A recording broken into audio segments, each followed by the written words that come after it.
Hello, I'm Stone Labrandy, the lead designer on SimCity. I'm excited about this game, and I want to give you an early inside look and talk about what makes this SimCity special. The team is still hard at work, and the game is only going to get better as we get closer to the ship date. SimCity is a game about endless choices.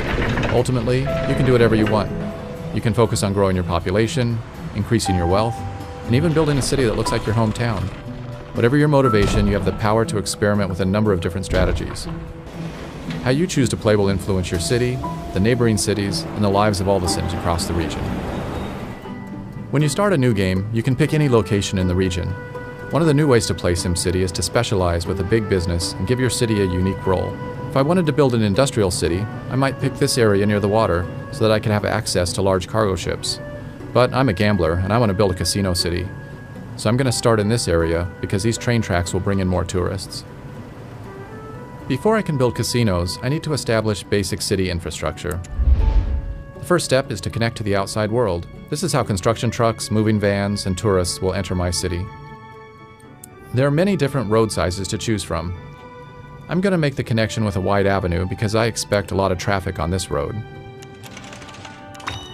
Off to the side, I'll draw a smaller 4-lane street for city infrastructure buildings. Over here, I'll draw another road for residential housing. In the zone palette, there are 3 different zone types: residential, commercial, and industrial. I'll start by zoning a residential area where I want my houses to appear. I just paint along the roads like this. The surveyors will prepare the lots and get everything ready for the construction trucks. The workmen arrive and start building houses. To speed things up, I'll be skipping ahead in time throughout the video. Here come my new Sims. Getting them into my town is easy. The trick is getting them to stay. All Sims need 2 things: money and happiness. I'll start with the money first. Sims need jobs in order to make money. A simple way to create jobs is to build some factories. Factories also generate tax revenue, which will help me pay my city's bills. I zone for industrial just like I did for residential. I'm only going to zone a small area here because I don't want too many factories. They're pretty dirty and they won't help me attract tourists. Every Sim in this game has a personal agenda. We can see what this Sim's up to by clicking on him and following him around. Looks like this guy's anxious to get to his new job. Oh good, looks like he found one. I also need to keep my Sims happy. Once they get their paychecks, they'll try to spend their hard-earned money to buy happiness. Unfortunately, my city doesn't have any stores yet. I'm going to fix that by placing some commercial zones along this main strip to make it easier for the Sims to shop on their way to and from work. I want to zone for a lot of commercial buildings. Not only can my Sims shop here, but the commercial buildings are also going to attract tourists, which will benefit the casinos I'm going to build later. You can see by this flashing red icon that the Sims are asking for electricity. If I don't give them power, the city can't function properly. I'm going to take care of that by placing a wind power plant right over here.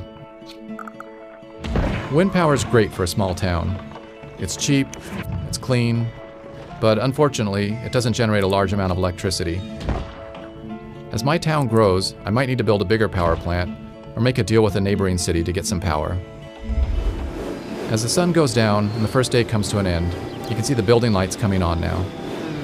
By turning on the electricity data layer, you can actually see the power flowing along the roads. As the buildings receive power, the Zots disappear one by one, and now my city's ready for the night. Okay, the sun has come up and I'm ready to start a new day. Today I'm going to work on more of the basic infrastructure that will keep my Sims healthy, happy, and productive. When my Sims need something, they don't keep it a secret. This flashing icon tells me that my buildings aren't getting any water. Let me take care of that now by placing a water tower. Before I do that, I need to see how much water is available. This data layer gives me an X-ray view of the water table. The darker the blue, the more water is available to pump. There's a large amount of water over here, so this is a perfect spot for me to place the water tower. All buildings must be placed along roads. I don't expect too much traffic out here, so I'm going to draw a cheap 2-lane road to the aquifer. The water flows along the roads just like power does. There's no need for me to construct a separate pipe network. Alright, looks like the water problem's solved. Whenever the Sims use water, they immediately convert it into sewage. In this view, you can see that the sewage is starting to build up in the pipes. If I don't take care of this problem soon, it's going to get converted into ground pollution, which creates sickness and lowers the land value. The quickest and cheapest way for me to deal with this problem is just to dump it all into a corner of the town and hope that my Sims don't notice. I'll draw a new road out into this forest and place my sewage pipe over here. Problem solved. In addition to sewage, Sims will also generate garbage. My town is still young, so I don't have a garbage problem yet. But since I'm already polluting this corner of my town, I might as well place my dump here too. It's important to make sure that you keep your garbage and sewage away from your water supply. If the ground pollution gets into the pipes, your entire city could get sick. Garbage trucks will drive around town, picking up garbage cans and dumpsters. When a truck gets full, it'll return to the dump and unload. Eventually, the dump is going to fill up, and then I'll either have to expand it or start burning the garbage. But that's a problem for another day. I also need to keep my city safe, and my casinos are going to attract a lot of criminals. I could wait until the crime becomes a problem, but it's usually smarter to be prepared ahead of time. Notice that the data layer is showing a green overlay on the streets that are more likely to be patrolled. Crime problems tend to occur in commercial areas, so I'll put my police station over here.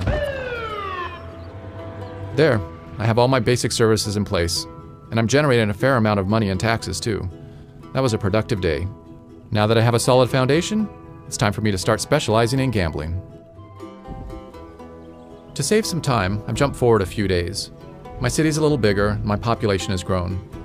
As I mentioned earlier, one of the new things you can do in SimCity is to create a big business. I'm ready to start building up my casino empire now. Casinos can generate large profits, but only if you can get enough tourists through the door. I can't immediately start building a fancy Las Vegas strip. Like everything else in SimCity, I'm going to have to earn it by starting small and then working my way up to greatness. Each casino caters to a different wealth class of tourist. These casinos cater to lower class, these to middle class, and these to upper class. I only have enough money to place this small gambling hall, but if I can make it profitable, then I'll be able to unlock bigger and more expensive casinos and attract wealthier tourists. Right now, I just need to focus on getting as many tourists into this casino as possible. The regional road will bring in some tourists, but not enough for me to guarantee a big profit. To increase the flow of tourists, I need to provide an alternative mode of transportation into this city. There are several options available to me. Since we already have rail running through the city, this is an easy decision for me to make. I'm going to go with trains. I'll place my train station here to provide tourists easy access to my gambling hall. Tourists will go to any commercial building in my city, but I want to encourage them to gamble, not spend their money on souvenirs and restaurants. Now, I need to connect my station up to the main rail line. This is similar to how I draw a road.